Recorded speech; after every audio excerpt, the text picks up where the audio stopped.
tout d'abord, je ne suis pas juste engagée pour l'Europe, je suis engagée pour une certaine Europe.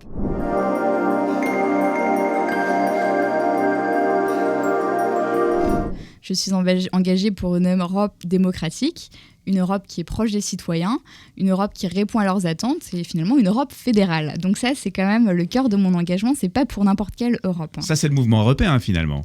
C'est le mouvement, c'est même l'Union des Européens fédéralistes qui est ouvertement, parce que si on veut demain une Europe plus démocratique, pour moi, elle passe par cette Europe fédérale. Donc c'est 10 ans de mon engagement associatif, bien avant d'entrer au Parti socialiste, et c'est vraiment ça qui m'a animée depuis mes 18 ans. Je pense que la construction européenne, déjà, si on revient au bas, c'est une idée de paix. Donc on n'est pas du tout sur l'écrasement sur une Europe libérale. Après, évidemment, l'Europe a pris des décisions libérales, mais c'est des décisions politiques, c'est pas l'Europe. L'Europe, c'est pas un projet. C'est les gouvernants qu'on élit. Donc c'est pour ça qu'il faut aller voter au Parlement européen, par exemple, parce que c'est ça qui va aussi conditionner après la présidence de la Commission européenne, par exemple. Donc l'Europe, c'est un rapprochement des peuples, c'est un idéal de démocratie aussi. Enfin, aujourd'hui, on parle beaucoup, par exemple, de crise climatique ou de lutte contre le terrorisme. Ça n'a aucun sens d'avoir une politique qui est cantonnée à un État-nation, parce que le climat ou le terrorisme ne s'arrêtent pas aux frontières d'un État. Le bon échelon, c'est l'Union européenne.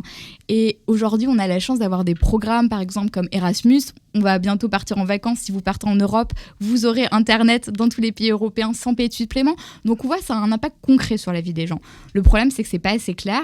Et ma mission, pour moi, c'est vraiment d'expliciter ces impacts, de montrer à voir les opportunités grâce à l'Union européenne et promouvoir cet engagement pour l'Europe qui est important. Pourquoi le Parti socialiste est-il, d'après vous, si défié aujourd'hui en Alsace ?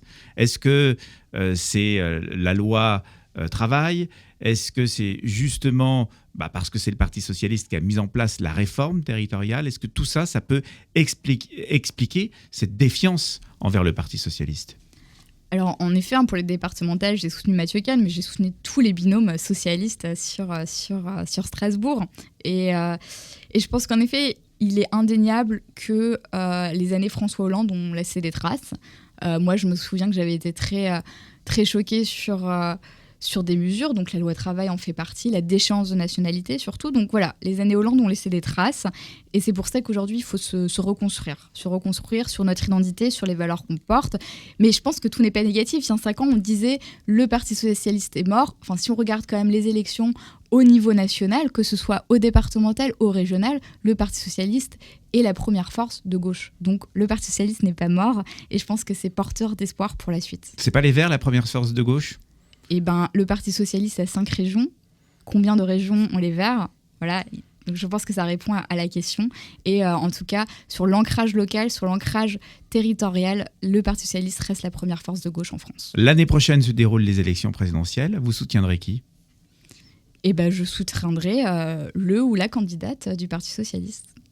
Céline Geismain, quelles sont vos ambitions personnelles maintenant que vous êtes adjointe à la mairie de Strasbourg et qu'on vous voit de plus en plus ? J'imagine que vous en avez. Déjà, de faire mon travail correctement. Je pense que c'est une responsabilité d'être élu. C'est un honneur d'agir pour les Strasbourgeois. Et donc, moi, j'ai cette volonté de bien faire, de réussir mon mandat, de pouvoir dire, voilà, j'ai fait des choses qui ont amélioré la vie des gens, qui ont un impact concret dans leur vie. Et aujourd'hui, c'est ça ma priorité, parce que c'est ça c'est sur cela que je serai jugée ensuite. Donc, pour moi, c'est ma seule priorité. Donc, pas d'ambition personnelle, pas de mandat en vue pour l'instant ? Ben, j'en ai un, pourquoi j'en voudrais un autre ?